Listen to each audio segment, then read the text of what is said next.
सबको जय मसीह की। अक्सर लोग अपनी गरीबी को लेकर बड़े परेशान हैं।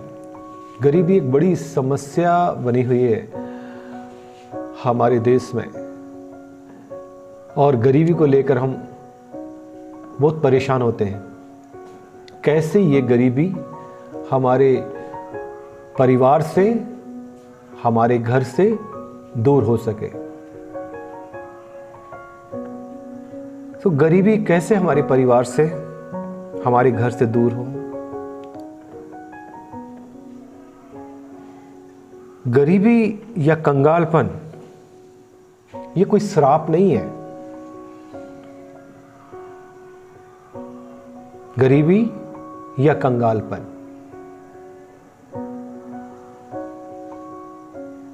अक्सर हम गरीबी गरीबी गरीबी गरीबी अपने आप के लिए, अपने परिवारों के लिए बोलते हैं, लेकिन कई बार हम उस गरीबी के पीछे का रीजन या पीछे का कारण जानने की कोशिश नहीं करते कि गरीबी का कारण क्या है। क्यों हमारे परिवार में कंगालपन या गरीबी है, वजह क्या है उसकी। देखिए, कई बार क्या होता है कि हमारे परिवारों में लोग ज्यादा होते हैं और कमाने वाला एक व्यक्ति होता है। और जब एक व्यक्ति कमाएगा, परिवार मान लिया जाए परिवार में 10 लोग हैं और कमाने वाला एक है, वहां कुछ बच्चे भी हैं जो पढ़ने वाले हैं, जो स्कूल जाते हैं। तो जब एक व्यक्ति पढ़ाएगा अपने बच्चों को, या दूसरा व्यक्ति भी पढ़ाएगा अपने बच्चों को, जब इनके बच्चे पढ़ने स्कूल जाने लगे तो खर्चा तो और होगा, और पढ़ाना भी जरूर है। तो जब हमारे परिवार में बच्चे हैं, परिवार बड़ा है, 10 लोग हैं, खर्चे हुए हैं हमारे परिवार के अंदर में, और गरीबी की हालत में हम अपने बच्चों को किस प्रकार पालें, कैसे करें, कैसे उनका पालन पोषण करें, कैसे हम उन्हें स्कूल भेजें, स्कूल की फीस कैसे दें। तो ये कई चीजें हैं जो हमारे परिवारों में हम देखते हैं और हम लोग को झेलना पड़ता है, उनका सामना करना पड़ता है। 10 लोग परिवार के अंदर में, बच्चे भी हैं उसमें, कमाने वाला एक है। तो यदि एक व्यक्ति कमाने वाला है तो उस पूरे परिवार के कैसे वो उस परिवार का पालन पोषण करेगा। देखिए, यदि कमाने वाला एक है और परिवार में और भी लोग हैं, और यदि वे लोग पढ़े लिखे हैं, तो उन्हें चाहिए कि वे कुछ काम करें। ये साधारण सी बात है, हम जानते हैं इस बात को कि वो काम करें। मैं अक्सर जब गांव में जाता हूं तो देखता हूं कई जगह ऐसा देखने को मिलता है कि एक व्यक्ति कमाने वाला है और कई परिवार के लोग हैं जो घर में ही रह रहे हैं, वो कुछ काम या कुछ जॉब कुछ नहीं कर रहे हैं, और जब उनसे मुलाकात करते हैं तो पता लगता है कि वे बहुत गरीब हैं। और ये गरीब, अधिकांश जब आप लोगों से मिले होंगे, इस प्रकार लोगों से, तो आपको पता लगेगा वो यही चर्चा करेंगे, भैया हम क्या करें, हम बहुत गरीब हैं। भाई, परिवार में और भी लोग हैं, एक व्यक्ति कमा रहा है, तो वो जो लोग घर में रह रहे हैं उनको भी चाहिए कि अपने परिवार को, अपने परिवार का जीवन यापन करने के लिए वो कुछ करें। यदि आप सक्षम हैं, यदि परमेश्वर ने आपको योग्यता दे रखी, आप पढ़े लिखे हैं, तो आप कुछ जॉब ढूंढ सकते हैं, उस जॉब्स के द्वारा भी आप अर्निंग करें। यदि आप पढ़े लिखे नहीं हैं, आप हष्ट-पुष्ट हैं, तब आप कुछ परिश्रम करें, कुछ मेहनत करें, मेहनत वाला काम करें, ऐसा काम जिससे आपको कुछ अर्न हो, कुछ कमाई हो। तो जब आप इस प्रकार की काम को करेंगे तो परिवार में कुछ आय बढ़ेगी, कुछ पैसा आएगा, जिससे आप अपने परिवार का जीवन यापन कर सकते हैं, और उसमें से कुछ आप सेविंग भी कर सकते हैं। लेकिन अब आप कमाने वाला एक ही व्यक्ति है और घर में इतने लोग हैं, सबके कोई बच्चा स्कूल जा रहा है और किसी बच्चे को ड्रेस चाहिए, किसी को फीस चाहिए, और कमाने वाला एक है, तो प्रॉब्लम तो आएगी घर ही में। और यही कारण है कि जब ऐसा होता है तो कई बच्चे स्कूल ही नहीं जाते। तो जो लोग घर के अंदर हैं और वो देखते हैं कि हम पढ़े लिखे हैं, हम पार्ट टाइम भी काम कर सकते हैं, हमारा हष्टपुष्ट शरीर है। देखिए, परमेश्वर ने जब मनुष्य को बनाया उसने हर एक मनुष्य को कुछ ना कुछ दिया है। हमारे पास हाथ हैं, पैर हैं, बुद्धि है, समझ है। हम उन लोगों को भी देखते हैं जो बाजारों में या मेलों में अपने परिवार को पालने के लिए कुछ ना कुछ बेचने का काम करते हैं, चाहे वो पेन, पेंसिल, कॉपी, किताबें या कुछ और चीजें हैं जो वो बेचते हैं। आपने ऐसे भी लोग देखे होंगे जिनके हाथ जो हैं सूख गए हैं या खराब है या पैर खराब है, और लेकिन वो मेहनत कर रहे हैं क्योंकि उन्हें पता है कि हमें अपने पेट पालना, अपने परिवार को पालना है। लेकिन ऐसे लोग जो घर में रह रहे हैं, परमेश्वर ने उन्हें अच्छा शरीर भी दिया है, अच्छा शरीर होने के बावजूद भी वो कुछ काम नहीं कर रहे हैं। अब वो बहाना नहीं बना सकते। यदि आपके पास, आप एजुकेटेड नहीं तो आपके पास शरीर अच्छा है, आप हष्टपुष्ट हैं, और यदि आप हष्टपुष्ट नहीं तो आपके पास योग्यता तो है, पढ़े लिखे हैं, तो किसी भी तरीके से आप कर सकते हैं। और तरीका ये, केवल गलत काम ना करें परंतु मेहनत करना। देखिए, गरीबी कोई श्राप नहीं है, कंगालीपन कोई श्राप नहीं है, परंतु उस कंगालीपन से हमें बाहर आना पड़ेगा और उसके लिए हमें कुछ करना पड़ेगा।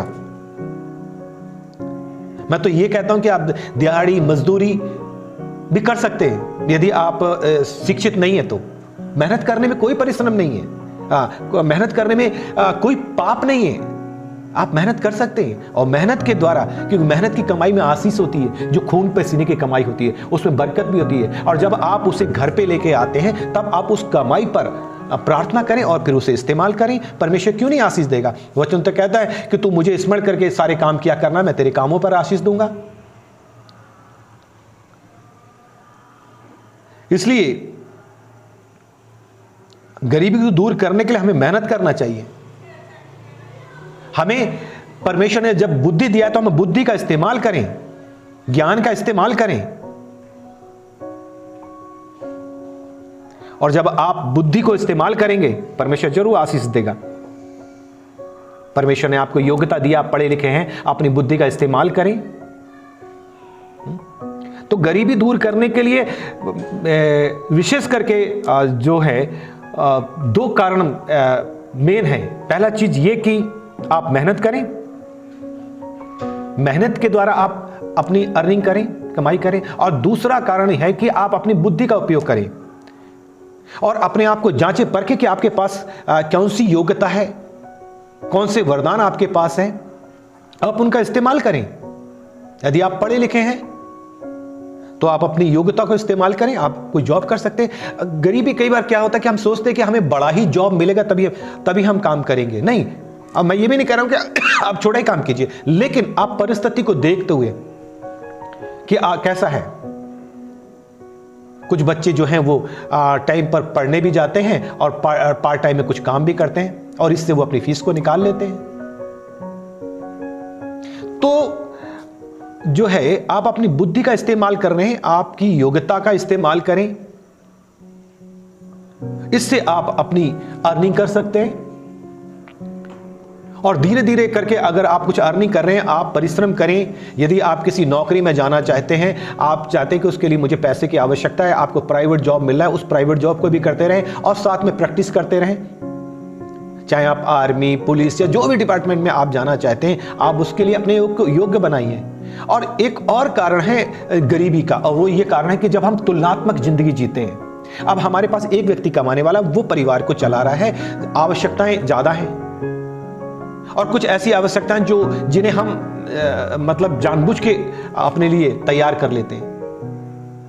वो है तुलनात्मक जिंदगी, कि जब आप कंपेयर करते हैं कि भाई उस व्यक्ति के पास मोटरसाइकिल है तो मेरे पास भी यही चाहिए। तो भैया, जब आपकी कमाई कम है और आप उसके जैसा बनना चाह रहे हैं कि उसकी जैसी मोटरसाइकिल, उसके जैसा घर मेरे पास हो, तो उसके लिए आपको परिश्रम करना पड़ेगा। आपको अपनी बुद्धि को, अपनी योग्यता को इस्तेमाल करना पड़ेगा, आपको मेहनत करना पड़ेगा। और जब आप लगन से मेहनत करेंगे, अपनी बुद्धि को इस्तेमाल करेंगे, परमेश्वर आशीष देगा। आपको जॉब करें जब तक आपको कोई गवर्नमेंट जॉब नहीं मिल जाता, और नहीं मिल रहा है तो आप उसमें ही आशीषित करेगा परमेश्वर। गौधन, गजधन, बाजधन और रतन धन खान, जब आवे संतोष धन, सब धन धूरी समान। आपको संतोष होगा, परमेश्वर उसी में बरकत देगा आपको। कि आप अगर प्राइवेट जॉब भी कर रहे तो, लेकिन जब आप प्रार्थना के साथ बढ़ रहे हैं तो परमेश्वर आपको आगे ही बढ़ाता जाएगा। तो जब आप तुलनात्मक जिंदगी जीते हैं कि भाई उसके पास ऐसा है और आपकी आमदनी कम है, आपकी आमदनी कम है और आप तुलनात्मक कि उसके जैसा गाड़ी, उसके जैसा मोटरसाइकिल मेरे पास हो, उसका जैसा घर मेरे पास हो, जो चीजें उसके पास है, उसके जैसा एक अच्छा मोबाइल मेरे पास हो जो महंगा है, परंतु आपके पास आपकी कैपेसिटी नहीं है, आपके पास इतनी योग्यता नहीं कि आप उसको ले सकें, या आपके पास इतना पैसा नहीं है कि आप उसे खरीद सकें। तो पहले तो आप अपने आप को इस लायक बनाइए कि आप भी खरीद सकते हैं एक अच्छा मोबाइल, आप भी एक अच्छी गाड़ी खरीद सकते हैं, आप भी एक अच्छा घर बना सकते हैं, लेकिन आपको बुद्धिमानी के साथ काम करना पड़ेगा, मेहनत के साथ काम करना पड़ेगा। अब आप दूसरे से तुलना कर रहे हैं और तब आप किसी से उधार करके आप ले रहे हैं। आप सोच रहे हैं कि चलो मेरे पास इतने पैसे हैं, इतना मैं किसी से पैसा किसी और से पकड़ ले रहा हूं या किसी से उधार ले रहा हूं। तो जब आप किसी से उधार लेते हैं, परमेश्वर का वचन कहता है, नीति वचन उसका 22 अध्याय और 26 से 27 पद, जो लोग हाथ पर हाथ मारते हैं उनमें तू ना होना, और ऋणियों के उत्तरदायित्व, जो दूसरों के उत्तरदायित्व होते हैं, ऋणियों के उत्तरदायित्व, उनमें तू ना होना। यदि भर देने के लिए तेरे पास कुछ ना हो तो वह क्यों कर तेरे नीचे से खाट खींच ले जाए। जो लोग हाथ पर हाथ मारते हैं उनमें तू ना होना, है ना। कि आप कई बार क्या होता है कि हमारी समस्या भी बढ़ जाती है इसके कारण कि हम क्या करते हैं, किसी को जरूरत है और हम उसको कर्जा दिलवा देते हैं किसी से, और जो ऋण पेपर है या जो कागजी कार्रवाई, उस पर आप गवाह बन के कि हाँ जी मैं इसकी गवाही ले रहा हूं, और आप उसको कर्जा दिलवा ले रहे हैं। बाइबल क्या कह रही है इसके विषय में? बाइबल कह रही है, नीति वचन में इस प्रकार लिखा है कि जो लोग हाथ पर हाथ मारते हैं उनमें तू ना होना, कि हमारे पास भरने के लिए नहीं है। परमेश्वर का वचन स्पष्ट कर रहा है, और ऋणियों के उत्तरदायित्व होते उनमें तू ना होना। यदि भर देने के लिए तेरे पास कुछ ना हो तो कोई क्यों तेरे नीचे से खाट खींच के ले जाए। तो जब आप ऐसा कर्जा ले लेते हैं और जब भर देने के लिए नहीं है तो फिर कर्जदार तो तुम्हारे घर पे आएगा, तुम्हारे दरवाजे पे खटखटाएगा, और यदि आपने किसी से ब्याज पर ले लिया है पैसा, तब समस्या खड़ी, वो ब्याज पे ब्याज लगाएगा। तो इससे क्या है कि आप जब तुलनात्मक जिंदगी जी रहे हैं, आप अपनी गाड़ी के लिए, मोबाइल के लिए, घर के लिए आप कर रहे हैं, कर्जा ले रहे हैं, नहीं, आपको परिश्रम करना है। थोड़ा थोड़ा आप संचय कीजिए, थोड़ा थोड़ा पैसे को इकट्ठा कीजिए, परमेश्वर से बुद्धि मांगिए, वो देगा। आप जो कमा रहे हैं उस पर आशीष मांगे, उसमें से कुछ सेव करें, और धीरे धीरे परमेश्वर उस पर आशीष देगा। धीरे धीरे वो जो पैसा आपने इकट्ठा किया वो बढ़ेगा, और उससे आप अपनी इच्छा को भी पूरा कर सकते हैं। लेकिन अभी अगर आपने ले लिया तो आप क्या होगा, आपके परिवार में टेंशन होगा, परिवार में लड़ाई झगड़े, समस्याएं खड़ी हो जाएंगी। तो जो तुलनात्मक जिंदगी है वो कई समस्या खड़ी कर देती है कि आप दूसरे से तुलना कर रहे हैं कि अगर कोई बहन है तो वो कह रही भाई उसके साथ पास ये सोने के ये आइटम तो मेरे पास भी होना चाहिए, भले ही आमदनी नहीं है, कि आमदनी अठन्नी खर्चा रुपया। तो ऐसी स्थिति में क्या होगा? देखिए, बाइबल एक और कारण बताती है कंगालीपन का और गरीबी का, और वो है हमारा आलस। देखिए, आलस से भरा जीवन हमारे परिवार को, हमें भी कई परीक्षाओं में डाल सकता है। हमें कई परीक्षाओं का सामना करना पड़ सकता है, चाहे फिर वो आर्थिक समस्या हो या कोई भी प्रॉब्लम आएगा हमें, क्योंकि हम आलस से भरे हुए हैं और हम काम करना नहीं पसंद करेंगे। तब जैसे मैंने अभी आपको बताया कि एक व्यक्ति अगर कमाने वाला है, बाकी लोग जो हैं घर में और भी हैं, परंतु वो कुछ नहीं कर रहे हैं, उसी पे डिपेंड है। क्योंकि मैं एक दो गांव में गया और मैंने इस चीजों को देखा है, और ये अक्सर आपको देखने मिलेगा। कि गरीबी का एक बड़ा कारण यह है कि एक तो यही है कि हम तुलनात्मक जिंदगी जी रहे हैं, और दूसरा कारण यह है कि हमारा आलस, और इसको दूर करने के लिए हमें मेहनत करना है और बुद्धि का उपयोग करना है। तो इस गरीबी को, इस कंगालपन को हम अपने घरों से कैसे दूर कर सकते हैं? देखिए, बाइबल कहती है मसीहत या विश्वासी जीवन में आलस का कोई महत्व नहीं है, क्योंकि आलसी का प्राण, नीति वचन में लिखा है, नीति वचन 13 अध्याय उसका 4 पद में लिखा है कि आलसी का प्राण लालसा तो करता है और उसको कुछ नहीं मिलता, परंतु कामकाजी हष्टपुष्ट होते हैं। आलसी का प्राण, देखिए स्वप्न देखना बुरा नहीं है, लेकिन स्वप्न पर जब तक आप काम नहीं करेंगे वो स्वप्न स्वप्न बन के रह जाएगा। आप बड़ी बड़ी लालसाएं कर रहे हैं लेकिन काम कुछ नहीं कर रहे हैं। अपेक्षा तो है आपकी उस व्यक्ति के जैसा गाड़ी लेने का, आप उस व्यक्ति के जैसा मोबाइल लेने का, या उसके जैसा घर बनाने का, उसका जैसे और जो चीजें वो करने का, तो कैसे मिलेगा आपको जब तक कि आप उस पर काम ना करें। क्योंकि आलसी का प्राण, यदि आप आलसी हैं, आलस आपका बड़ा रुकावट है। सबसे बड़ी जो रुकावट है, मैं ये कहूंगा बाइबल के अनुसार जो सबसे बड़ी रुकावट वो है हमारा आलस, हमारा दिखावड़ीपन और हमारी तुलनात्मक जिंदगी।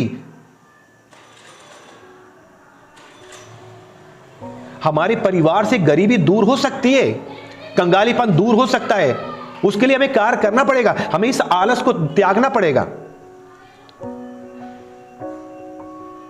लिखा है परंतु कामकाजी हष्टपुष्ट होते हैं, और परमेश्वर उन्हें आशीषित करता है। कामकाजी लोग जो काम करना चाहते हैं और जो काम करते हैं वो हष्टपुष्ट होते हैं, अर्थात उनके पास भरपूरी के साथ होता है सब कुछ। यदि वो कामकाजी हैं, खाली लालसा करना ही अच्छा नहीं है। अगर आपके अंदर लालसा है उसके लिए काम कीजिए ना। देखिए, हम छोटे थे तो जब हम पढ़ने जाते तो हम एक श्लोक हम पढ़ते थे, वो मुझे आज याद है। ऐसा लिखा है, अलसस्य कुतो विद्या अविधस्य कुतो धनम अधनस्य कुतो मित्रम अमित्रस्य कुतो सुखम। अलसस्य कुतो विद्या, आलसी व्यक्ति को विद्या नहीं आती, उसको विद्या प्राप्त नहीं हो सकती। और अविधस्य कुतो धनम, और जिसके पास विद्या नहीं है, ज्ञान नहीं है, उसको धन भी उसको नहीं मिल सकता, वो धन प्राप्त नहीं कर सकता। अविधस्य कुतो धनम। और अधनस्य कुतो मित्रम, और जिसके पास धन नहीं है उसके पास मित्र नहीं हो सकते। अधनस्य कुतो मित्रम और अमित्रस्य कुतो सुखम, और जिसके पास मित्र नहीं है उसके पास सुख नहीं है। तो आलस जो है वो एक बड़ी चीज है, बड़ा विषय है हमारे जीवन के लिए, हमारे और आपके परिवार के लिए। देखिए, वचन कहता है, नीति वचन 18 और उसका 9 पद, आलसी अपनी लालसा में ही मर जाता है, क्योंकि उसके हाथ काम करने से इनकार करते हैं। तो जिसके हाथ काम करने से इनकार करते, जो काम करना ही नहीं चाहता, वो फिर अपनी लालसा में ही मर जाता है। क्योंकि आलसी लालसा तो करता है परंतु उसे कुछ नहीं मिलता, केवल लालसा करता रहेगा, काम नहीं करेगा तो क्या मिलेगा? क्योंकि आलसी अपनी लालसा ही मर जाता है, क्योंकि उसके हाथ काम करने से इनकार करते हैं। इसलिए नीति वचन 18 और उसका 9 पद कहता है कि जो काम में आलस करता है वह खोने वाले का भाई ठहरता है। यदि आपका स्वभाव आलस है, आप आलस दिखा रहे हैं, परिश्रम नहीं कर रहे हैं, हमें इस आलस को अपने जीवन से त्यागना पड़ेगा और परिश्रम करना पड़ेगा, अपनी बुद्धि को इस्तेमाल करना पड़ेगा, अपनी योग्यता को इस्तेमाल करना पड़ेगा, क्योंकि कामकाजी को आशीष मिलती है। देखिए, नीति वचन उसका 26 अध्याय का 14 पद कहता है कि जैसा किवाड़ अपनी चूल पर घूमता है, वैसे ही आलसी खाट पर करवटें बदलता है। कि आप बहुत देर तक पड़े हुए सो रहे हैं क्योंकि एक व्यक्ति कमाने वाला है, आपको कोई चिंता ही नहीं है। फिर आप लोगों के सामने शो करते हैं या खुद आप कहते हैं भैया मैं क्या करूं, मैं तो बहुत गरीब हूं, मेरे घर से कंगालीपन दूर नहीं हो रहा, गरीबी दूर नहीं हो रही है। तो यह कारण क्या है? आपका आलस। कि आप सुबह उठें, प्रार्थना करें परमेश्वर से और परमेश्वर ने जो आपको योग्यता दी उसको इस्तेमाल करें।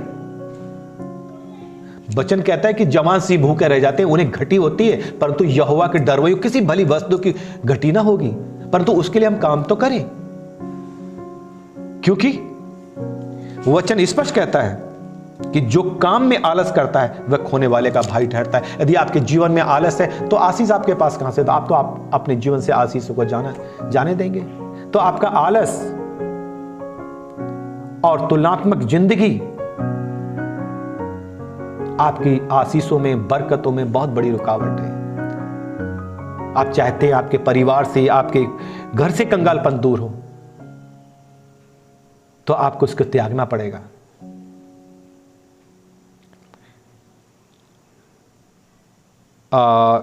नीति वचन 26 अध्याय का 16 पद कहता है, आलसी अपने को ठीक उत्तर देने वाले 7 मनुष्य से भी अधिक बुद्धिमान समझता है। आलसी व्यक्ति उसको ठीक उत्तर देने वाले 7 बुद्धिमानों से भी ज्यादा समझदार समझता है। यदि आप ऐसे व्यक्ति को समझाएंगे कि भाई आप कुछ परिश्रम करो, सब लोग हैं, कुछ ना कुछ कमाएं, कुछ अर्निंग करें,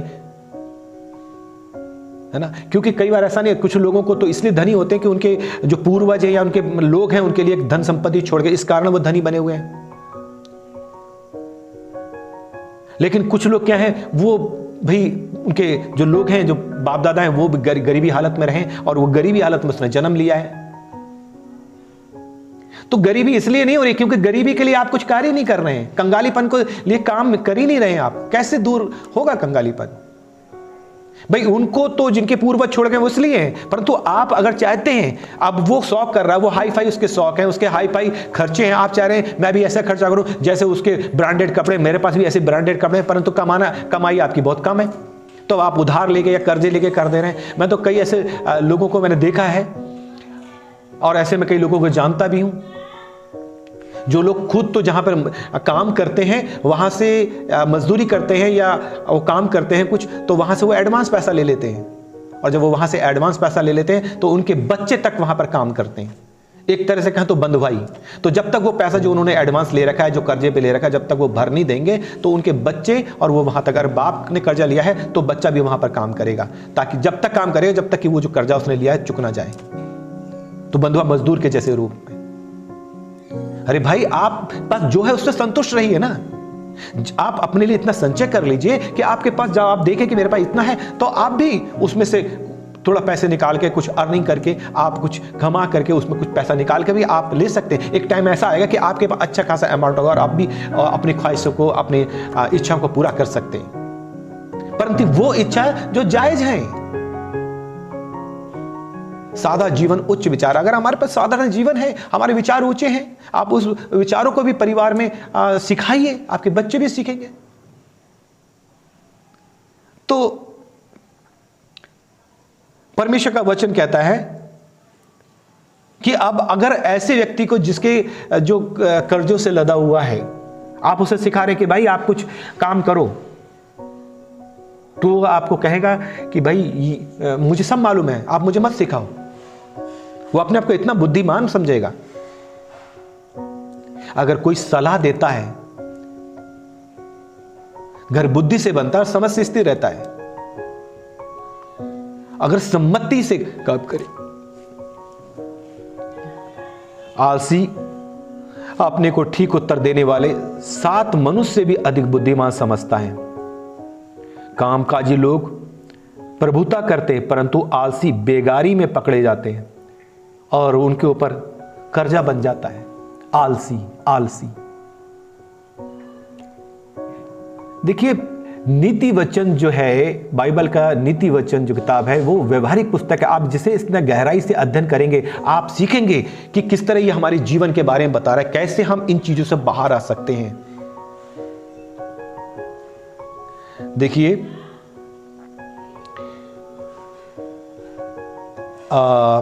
नीति वचन उसका 12 अध्याय का 24 पद में लिखा है कि कामकाजी लोग प्रभुता करते हैं, परंतु आलसी बेगारी में पकड़े जाते हैं। और यदि हम 10 अध्याय का 4 पद पढ़ें तो लिखा है, जो काम में ढिलाई करता है वह निर्धन हो जाता है, परंतु कामकाजी अपने हाथों के द्वारा धनी होते हैं। सुलेमान इस बात को बता रहा है कि कामकाजी अपने हाथों के द्वारा धनी होते हैं। परमेश्वर ने आपको स्वस्थ शरीर दिया है, आप करें इस्तेमाल, बुद्धि का इस्तेमाल करें, वो योग्यता इस्तेमाल करें, अपने आप को जांचें कि आपके अंदर कौन सी योग्यता, कौन सी एबिलिटी, कौन सी वरदान आपके अंदर में है, किस तरीके से आप अर्न कर सकते हैं, आप उसको इस्तेमाल करें, परमेश्वर आशीष करेगा। लेकिन आलसी मनुष्य, ऐसा लिखा हुआ है नीति वचन 20 का 4 में कि आलसी मनुष्य शीत के कारण हल नहीं जोतता, इसलिए कटने के समय वह भीख मांगता है और कुछ नहीं पाता। देखिए, शीत ऋतु के आरंभ में इजरायली लोग, जो कि अक्टूबर नवंबर माह में की वर्षा होती है, उसके आने का इंतजार करते हैं ताकि वो जो है खेत जोतने और पौधे रोपने का कार्य कर सकें, और उसके लिए वो कार्य करते हैं। लेकिन आलसी तो कहता है कि ठंड का मौसम है, क्योंकि लिखा आलसी शीत के कारण हल नहीं जोतता। वो बहाना लगाता है कि ठंड है, और ठंड के मौसम करके वो कामों को टालता रहता है। आपने भी ऐसे लोगों को देखा होगा कि कई बार ऐसे आलसी आपको कई जगह दिखाई देंगे जिनके पास कई प्रकार के बहाने होंगे। मैं इसलिए काम नहीं कर सकता, मैं इसलिए नहीं जा सकता। देखिए, जब व्यक्ति कटने का समय आता है और जब वो फसल काट के घर में लेकर के आता है, लोग आनंद मनाते हैं। लेकिन आलसी ये ठंड के कारण क्या कहता है कि शीत के कारण, आलसी मनुष्य शीत के कारण हल नहीं जोतता, इसलिए कटनी के समय भीख मांगता है। परिणाम स्वरूप भीख मांगने का मतलब है कि फसल के समय उसे कुछ नहीं मिलता। फिर जब लोग आनंद मनाते हैं और इसके घर में कुछ नहीं, क्योंकि इसके पास फसल है ही नहीं। क्योंकि जब समय था हल जोतने का, जब समय था कि वो पौधारोपण करे, जब समय था कि वो हल को जोते, उस समय वो कह रहा है कि बाहर ठंड है, बाहर गर्मी है, कि जाड़ा है, कि ठंड है। तो ये सब चीजें क्या है? एक आलस का कारण। और बाइबल में, मसीह जीवन में, विश्वासी जीवन में आलस का कोई स्थान नहीं है। इसलिए नीति वचन में कई जगह स्पष्ट रीति से आलस के बारे में बताया है,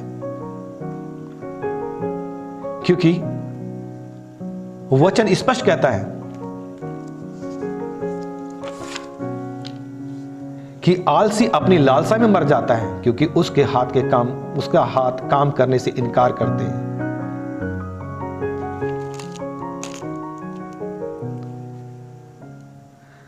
और इसलिए जो काम में ढिलाई करता है वो निर्धन हो जाता है, परंतु कामकाजी अपने हाथों के द्वारा धनी होते हैं। यदि आप परिश्रम करेंगे, परमेश्वर आपको आशीष देगा। जो आप कमाते हैं, आप उसे घर में लेकर के आए, उस पर प्रार्थना करें, फिर आप उसका इस्तेमाल करें। उसमें से कुछ संचय करके रखें, कुछ बचा के रखें। और ये तरीका जब आप सिस्टम के हिसाब से करेंगे तो जरूर ही आप आशीषित होते जाएंगे। देखिए, नीति वचन 24 का 30 से लेकर 34 पद तक हम पढ़ें। नीति वचन 24 अध्याय।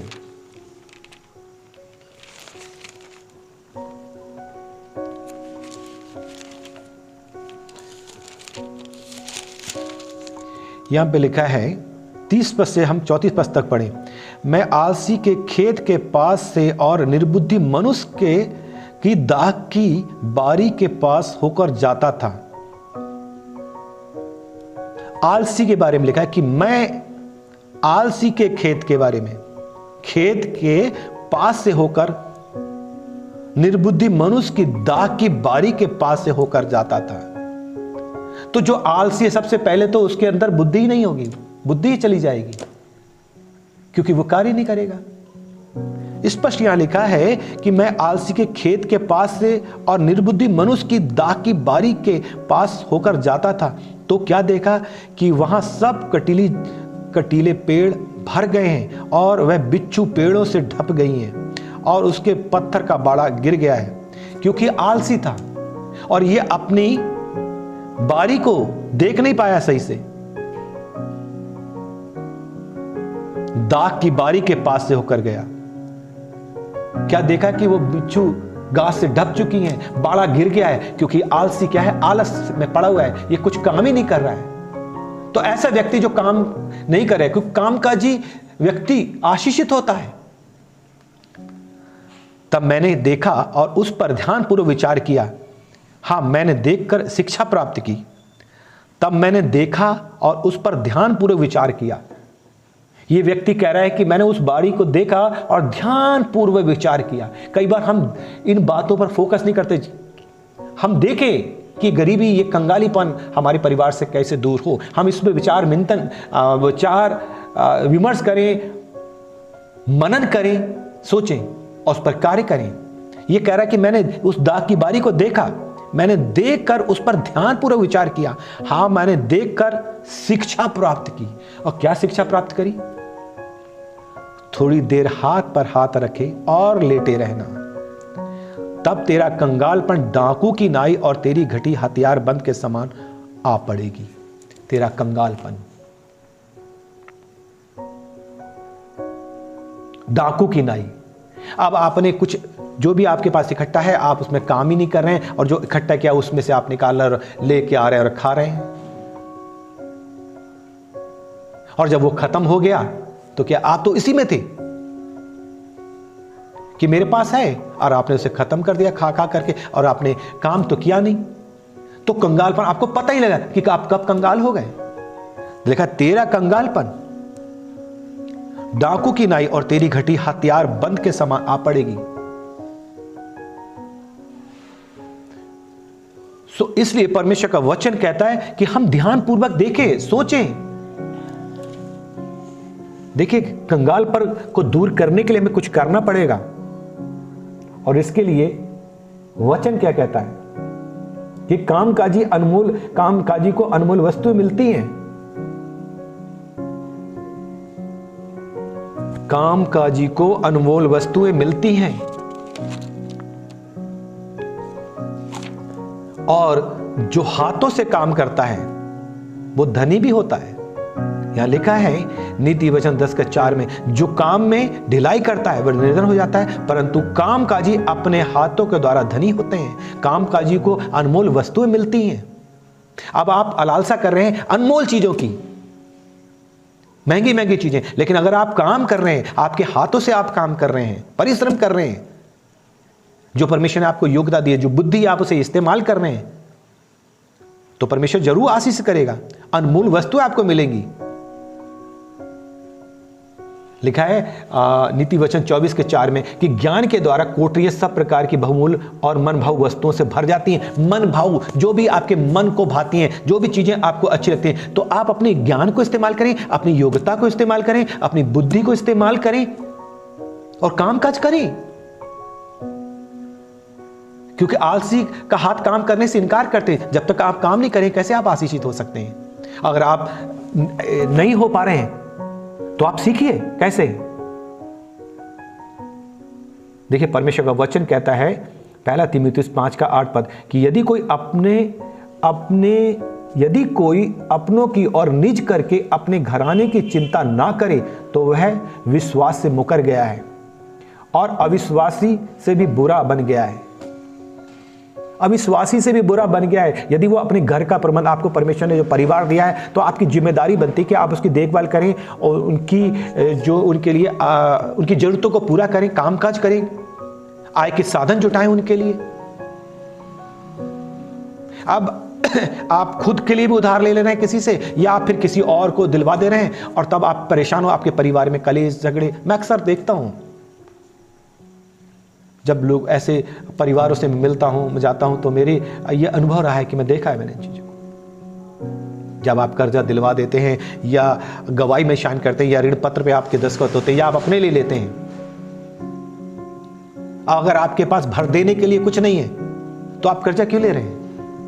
और यदि आप किसी की मदद कर रहे हैं तो वचन स्पष्ट कहता है कि इफिसियों 4 अध्याय और उसका 28 पद, भले काम करने में अपने हाथों से परिश्रम करें, इसलिए कि जिसे प्रयोजन है उसे देने के लिए उसके पास कुछ हो। आपके पास कुछ हो, भले काम करने के लिए अपने हाथों से परिश्रम करो। भाई जो आप, अगर आप मदद करना चाहते तो जो आपके पास है उसमें से कुछ कर दो। किसी से कर्जा लेकर के अपने लिए क्यों समस्या खड़ी कर रहे हैं? मदद करना चाहते हैं, अच्छी बात है मदद करना, लेकिन किसी से कर्जा लेकर के मदद करना वो सही नहीं है। मैं थोड़ा सा और बताना चाहूँगा और उसके बाद मैं अपने वचन को, अपने संदेश को यहीं समाप्त करूँगा। और देखिए, नीति वचन 6 अध्याय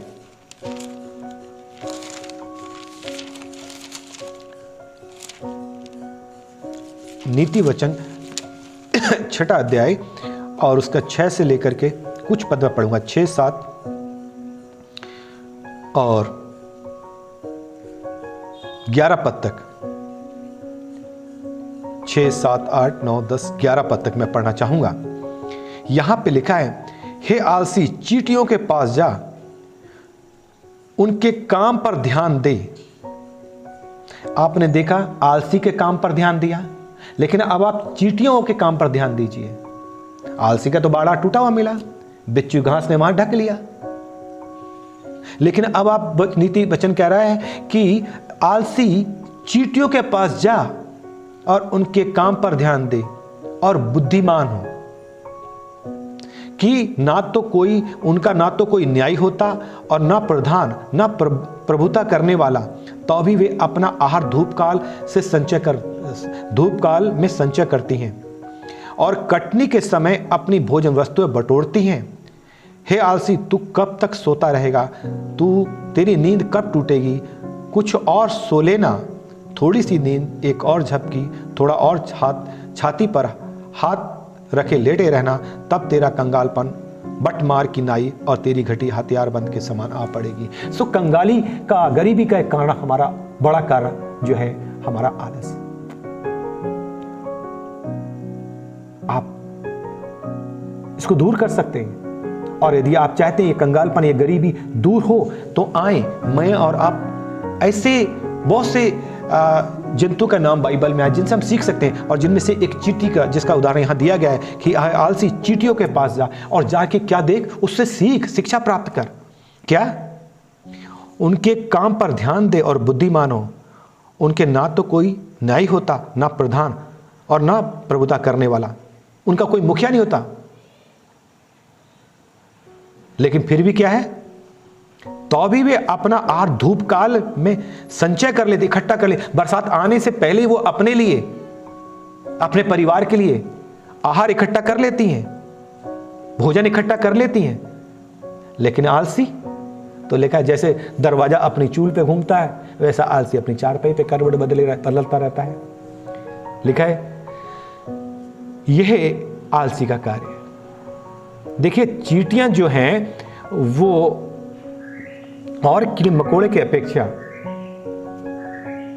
जो जंतु, छोटे जंतु, उनसे ज्यादा जीती हैं, और बल्कि इनमें से जो कुछ जातियां वो 30 वर्ष तक जीती हैं, और अपने से 50 गुना ज्यादा वजन वो उठाती हैं। एक छोटा सा जीव, और लिखा है अपने लिए धूप काल में ही वो आहार इकट्ठा कर लेती हैं, तो भी वे अपना आहार धूप काल में संचय करती हैं। उनको मालूम है कि बरसात आने वाला है, उससे पहले ही वो अपने लिए आहार इकट्ठा कर लेती हैं। एक छोटा सा जीव अपने से 50 गुना ज्यादा वजन उठाता है, और अपनी प्रजाति में सबसे ज्यादा तेज चलने वाला जो जीव है वो चींटियों में वो चींटी है। और उनकी कैटेगरी में जो कीड़े मकोड़े उनमें सबसे ज्यादा तेज चींटी चलती है। देखिए, दूसरी बात है कि अगर आप चींटी को देखते हैं तो आप कभी किसी पेड़ के पास या कभी जंगल में जाते हैं या आपके खुद के घर में, यदि छत पर, बाथरूम पर या दीवार पर आप देख सकते हैं, कभी यार आपने चींटियों को देखा होगा जो लाइन बना के चलती हैं। उन्हें डिसिप्लिन मालूम है, अनुशासन में रहती हैं, वो टीम बनाकर काम करती हैं। लेकिन हम विश्वासियों में, हम मसीहों में, हम पास्टरों में एकता नहीं है। यदि हम टीम बनाकर काम करें, एकता में होकर काम करें और एक दूसरे को आगे बढ़ाएं, जैसे कि चींटियां हैं, इसलिए कहा है कि आलसी चींटियों के पास जा और ध्यान से देख कि वो कैसा काम करती हैं, उससे सीख, क्योंकि देख वो टीम बनाकर काम करती हैं। और दूसरी बात, वो टीम से इधर उधर नहीं होती हैं, अनुशासन होती हैं। वो पहले योजना बनाती फिर कार्य करती है, उससे ना दाएं ना बाएं होती है। और जब चींटियां अगर चल रही हैं, आप उसके आगे कोई लकड़ी या कोई पत्ता या कुछ और चीजें रख दीजिए, आप उनके आगे कोई रुकावट डालिए, तो आप देखिए कि उससे बच करके वो निकले, क्योंकि उन्हें मालूम है उन्हें अपने लक्ष्य तक पहुंचना है। यदि आप अपने लक्ष्य तक पहुंचना चाहते हैं, आप चाहते हैं जो आपकी लालसा, आपकी इच्छा है करने के लिए, और आप चाहते हैं तो आप वहां तक पहुंच सकते हैं। तो जितनी भी भटकाने वाली चीजें, आपको उन्हें नजरअंदाज करना पड़ेगा, उन बातों को, उन चीजों को आपको हटाना पड़ेगा, नजरअंदाज करना पड़ेगा, और उसके लिए परिश्रम करना पड़ेगा, अपनी बुद्धि को इस्तेमाल करना पड़ेगा, तब आप अपने लक्ष्य तक पहुंच सकते हैं और आप आशीषों को पा सकते हैं। वो चींटियां जो है कठिन परिश्रम करती हैं और लगातार काम करती हैं। आप देखिए, और अगली बात ये भी है उनके, अगर आप उनके जीवन में देखेंगे तो आप देखिए जो चीज, जो आहार वो उठाती हैं या लेके चलती है, अगर उनसे नहीं उठा रहा है तो वो दूसरे उनको भी बुलाती हैं और वो उनकी मदद करती हैं, कि वो टीम में बन के काम करती हैं। और एक और बात जो उनके अंदर खासियत है, और वो ये कि वो शेयर करती हैं। हमारे पास क्या है, हमारी सोच कैसी है, कि यदि हमारे पास है तो फिर हम मांगते हैं कि प्रभु मुझे दे दिया, मेरे बच्चों, मेरी बेटी, मेरा पति, मेरे घर के लोग, और लोगों के लिए आशीष मांगते हैं। वचन तो कहता है यदि तेरे पास 2 कुर्ते तो एक उसे दे दे जिसके पास नहीं है, क्योंकि मसीह सोच, मसीह विचार, मसीह शैली बहुत अलग है। हमें उसके हिसाब से सोचना पड़ेगा। हम सिर्फ अपने लिए कर रहे हैं, हम एक दूसरे का शेयर नहीं कर रहे हैं, उन्हें आगे नहीं बढ़ा रहे हैं, पर उनकी टांग खींच रहे हैं। कई बार ऐसा होता है। हम उनसे सीख सकते हैं कि किस तरह वो शेयर करती हैं। आप देखिए, छोटा सा जो आहार वो लेके चले तो दूसरी चींटियां आ रही, वो भी आपको दिखाई देगी कि एक उसमें कई चींटियां जुटी पड़ी है और खा रही हैं। वो शेयर करती हैं, लेकिन हम नहीं, हम शेयर करने के नहीं होते। हम कहते हैं हाँ अभी इतना और भर दे, एक कुटिया भर गया, दूसरी भर लो, तीसरी भर लो, बस मेरा, और उसके बाद मेरे परिवार, मेरे हम यहाँ आशीष तो छोड़िए, उनकी मदद तो छोड़िए। हम तो कई बार ऐसा भी सोचते हैं कि प्रार्थना भी केवल अपने लिए करते हैं, अपने लोगों के लिए करते हैं, परंतु ऐसे लोगों के लिए नहीं प्रार्थना करते हैं। अरे अपने आप को जांचो, देखो आपके पास जो है, कई ऐसे लोग हैं जिनके पास वो नहीं है, तो आप उनके लिए प्रार्थना कीजिए कि उनके लिए भी आशीष मिले। आप चींटियों से इस बात को सीख सकते हैं, क्योंकि वो शेयर करना जानती है। आप कितना शेयर कर रहे हैं? कंगालीपन तो वैसे दूर हो जाएगा जब मैं और आप एक दूसरे के साथ शेयर करने लगेंगे। हमारे अंदर से हमारा ये जो कड़वा स्वार्थ है वो हट जाए।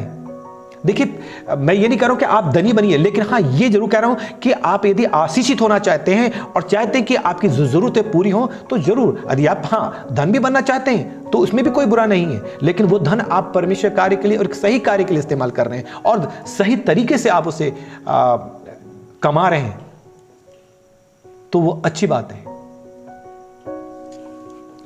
देखिए, जो चींटी है वो तीव्र गति से, बहुत तेज चलने वाली है, लगातार चलती रहती है, कहीं रुकती नहीं है वो। हम चींटियों से सीख सकते हैं। कठिन परिश्रम करती हैं वो, हर एक हालात का, हर एक समस्या का सामना करने के लिए तैयार रहती हैं वो। जैसे वचन कह रहा है कि धूप काल के लिए वो आहार इकट्ठा कर लेती है। मित्रों, क्या हम चींटियों से मूल्यवान नहीं है? परमेश्वर ने तो हमें अपने स्वरूप में बनाया है कि एक छोटा सा जीव इतना कार्य कर सकता है, अपने से 50 गुना ज्यादा वजन उठा सकता है। तो क्या हम, जिसे परमेश्वर ने बुद्धि, ज्ञान, समझ दिया है, तो क्या हम परिश्रम नहीं कर सकते? क्या हम मेहनत नहीं कर सकते? यदि आप पढ़े लिखे हैं, आपके पास हष्ट शरीर है, भले चंगे हैं, तो आप काम काज कीजिए। देखिए, चोरी करना, गलत काम करना पाप है, परिश्रम करना पाप नहीं है।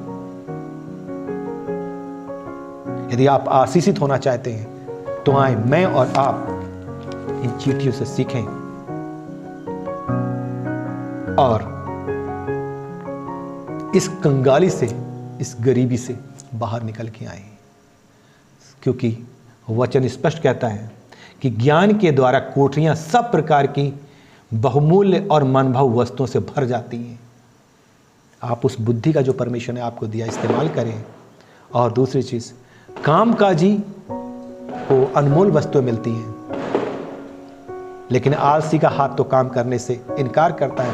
यदि आपके जीवन में रुकावट आपका आलस बना है, या कंपेयर या तुलनात्मक जिंदगी बनी हुई है, तो आए इसे दूर करें और चींटियों के पास जाएं और सीखें और आशीष प्राप्त करें।